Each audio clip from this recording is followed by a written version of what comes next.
Cyno is misunderstood. I'm not that kind of guy. When he was released, false information swarmed everywhere. The court's final vote? He was guilty of sucking. What if everyone was wrong? To find out what happened, I poured time into researching exactly what happened during his release 8 months ago. During this time, I found out that Cyno as a unit is truly misunderstood, thanks to my good friend Yasu, for being a major contributor in this video's making. Let's get into it. So, what does Dog Boy do? An Electro DPS who synergizes with Dendro. But why pull for Cyno when Ryden exists? Most people believe that Ryden completely dominated Cyno's existence. But what if I told you that's a bad comparison? Cyno and Ryden are not the same character. They don't do the same things. It's not a Hu Tao and Yoimiya case. Cyno deals his DPS over an extended period of time, and takes full advantage of Dendro. He has some budget teams, but ultimately, he's whale bait. Huge whale bait. Ryden's a front-loaded DPS with supportive capabilities. Her being able to support teams immediately sets her in a different category to Cyno. Cyno is also a better boss killer than Ryden if both get their best teams. Look at the math yourself.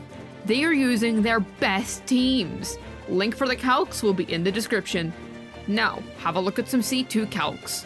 Also in the description. Everyone thought Cyno was worthless because of Ryden, but this couldn't be further from the truth. If you feel C0 Cyno is disappointing, then C0 Ryden is disappointing too, as their performance is nearly the same. Even at low investment, Cyno Hyper Bloom completely destroys Rational. Ryden is able to deal with multi-wave, which is something Cyno can't do. For reference, if Cyno is a 9 out of 10 boss killer, he's a 5 out of 10 in multi-wave.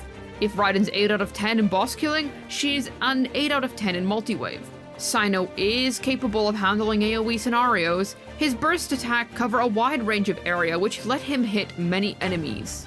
Electro Bubu's main value at C0 lies in how many scenarios she can fit. Aggravate and Hyper Carry for AoE, and single target has Rational and Hyper Bloom. For example, against a Wennet.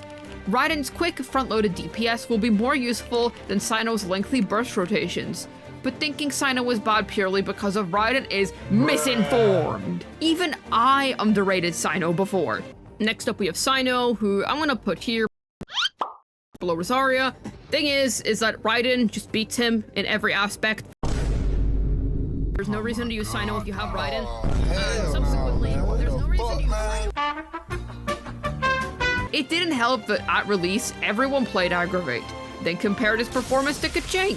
Cyno beats Kaching to the point where it's comical, and Aggravate isn't a good team at C0. It's the kind of comp that has huge vertical investment value. You do not have to talk about the fake cat girl when talking about Cyno. It's not even fair to compare them. It's better to compare Kaching to Yai. They both play in Aggravate teams primarily. Kaching's also a quick swap unit. Cyno's a DPS with a long on-field duration. Kaching shoots Q, E, then swaps. Cyno wants his supports to be up for his whole duration. Even between Kaching and Yai, the Fox completely curb stomps Kaching's damage. Not even close. So don't think of Kaching as an on-fielder. Now that we've cleared that up, let's move on to some general misconceptions. So his initial reception, misinformed. And he's better than people gave him credit for. But there's even more misconceptions, which cause Mr. Dad Jokes over here to be even more misunderstood. First off, no. Thundering Fury is not his best set. Gilded Dreams fucking sucks. TF is his best artifact set, alright? And he is not a Thundering Fury character. You can have 140% DR on Gilded Dreams and get away fine. People overblow energy issues with him. Come on, he generates during his burst. Of course, having more ER will always be better, but people overblow how much you need. The amount of ER you get from Thundering Fury Cyno also depends. You don't always get that much more, you get more if you're an AoE. Cyno's best strength is single target. The set adds more complexity on top of a simple character. Plus, if ER is so bad, don't play Farina. This shows a fine replacement if your Farina's on the other side, and Beto's excellent in AoE. Double Dendro and double Electro, stick a Fab on Baiju, and then you have plenty of particles. Despite dogs only having a lifespan of 10 to 13 years, Cyno aged very well. You like them? His new best team, Arena, Baiju, and Nihida, complements his burst-up time wonderfully. Baiju in particular was a huge Cyno buff. Plus, Cyno synergizes with Arena, the current de facto best character in the game. Pairing well with super strong units results in super strong teams. Not to mention, he has 0 bad boss matchups. A1 Blight might be one, but use Yelan or Fischl in the team and you're sorted. Thinking Cyno is a Hyper Bloom character only is also wrong. His best team is Quick Bloom. The difference is that Quick Bloom teams take advantage of Quicken with Hyper Blooms happening on the side. Also, Cyno Aggravate is not trash. C0 Aggravate is. That reaction has always benefited from high investment. Fischl's A4 is also highly bat-chested in Cyno teams. Yes, it's strong, but Cyno's the one doing the heavy lifting here. Fischl's A4 is very single target oriented and animal groupers are what carry her A4. Speaking of investment, that brings me to my next point. But before that, if you're enjoying the video, why not consider liking and subscribing? Maybe even leaving a cool comment down below. If you do, Cyno will start telling good jokes. You made me snacked on too many local ground nuts. It's not fair to judge how good a character is without acknowledging cons at all.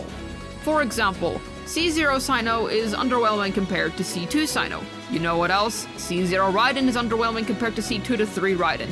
Yes, in the exact same way. So if you think C2 Ryden's broken, then you're saying C2 Cyno's broken as well. It's like saying Xiangling does a lot of damage but ignoring Child's contribution.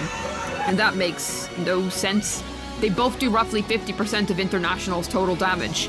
Look at his C2. It's a whole extra Electro Cup. His baseline investment level is a bit meh, but at C2 R1, he becomes one of the best boss killers around. Cyno is a hyper carry. By nature, he demands a lot of investment. Saying he's bad because he's not a budget unit is disingenuous. This goes for all hyper carries, barring Alhaitham and Neuvillette. For reference, C0 Cyno's performance is better than a C0 Hu Tao, but he's worse than a C0 Alhaitham. Even hypercarries like Neuvillette, who are extremely strong at baseline, appreciate vertical treatment. C2 is huge for Aggravate 2. Pouring resources into Cyno means you'll get a powerful Quick Bloom or Aggravate option. My guy is Whalebait, but he's very good Whalebait. His issue with multi-wave, while still prevalent, isn't as big of a deal anymore. Cyno does so much damage that he can burn through multi-wave quickly. That's not to say Cyno has 0 budget teams. Cyno, Xingqiu, Kuki, or Fischl, and Nihida does exist. It won't be nuts or anything, but it will service. Scaling on both attack percent and EM makes him more resin-friendly to build. 2. Disregarding Cyno due to being Whalebait is pretty unfair in the grand scheme of things. We've had very popular Whalebait characters before. Just look at Hu Tao. She wants her C1 before she can play in an optimal state. C0 Ryden also feels underwhelming as a pure DPS nowadays, her C2 being a massive upgrade to her output. Even hypercarries who are fine at baseline investment benefit hugely from hyper investment. Shoot, you need a C1 before you could even play his most optimal teams. It's very natural for a 5-star carry to want these things. Ayaka 2 basically doesn't exist in the modern meta without a Mistsplitter and 5-star teammates. But when she does, honestly, just take a look at mine. As for Kaching, oh come on, she has no high investment value. Really, Kaching does not compare to Cyno in any aspects. But I want to quickly say, Ryden is a better unit. She has strong supportive capabilities, used in many amazing teams. Her damage numbers are pretty solid too, all things considered. She does more things, but Cyno is absolutely a better DPS. Dendra supports are very flexible, and she is usable in many teams, so most of you watching should already own at least Nihida. So if it's an Electro DPS you're after, even at C0, Cyno will outperform Ryden's numbers if that's the only thing you're after. Don't even bother if you don't have Nihida or Baiju though. Wanted to say that now. You obviously don't need Cyno, but don't misunderstand him either. He's a very investment-hungry DPS who'll perform in spades once you give him the time of day. If you give him a lot of love over time, you'll find him to be one of the strongest DPS characters on your account. I know what you may be thinking. Invest into anyone and they'll be good, right? Well, yes, but Cyno in particular performs exceptionally well at high investment. For example, Alhaitham is the second best C0 DPS behind Neuvillette, but his C2 is quite weak compared to other C2s. Cyno C2 beats a lot of 5-star C2s. His Empowered E is able to deal on upwards of 100k plus damage, going as high as 150k. This is the same as a Hu Tao Vape charged attack. His multi-wave is kind of unsolvable. Cyno's only able to handle himself in multi-wave since he does so much damage. Cyno isn't really beginner friendly. I would never recommend him to a new player with absolutely nothing, yet I wouldn't recommend the hypercarry to new players in general. Assuming free-to-plays can't get anything good is a little silly. Genshin is a game of time. Artifact RNG is something you need patience for, not payment. And assuming you have no 5 stars in every scenario is a little odd, since a free-to-play can still pull for a 5-star every other patch. And Cyno supports aren't overly niche. Farina's the best character in the game. Nahida's an extremely flexible Archon, not to mention Baiju being the best healer in the game right now. So if you're an endgame player with all the right supports, pick Cyno up. He will absolutely be better than you give him credit for. So, is Cyno misunderstood? Yes, absolutely.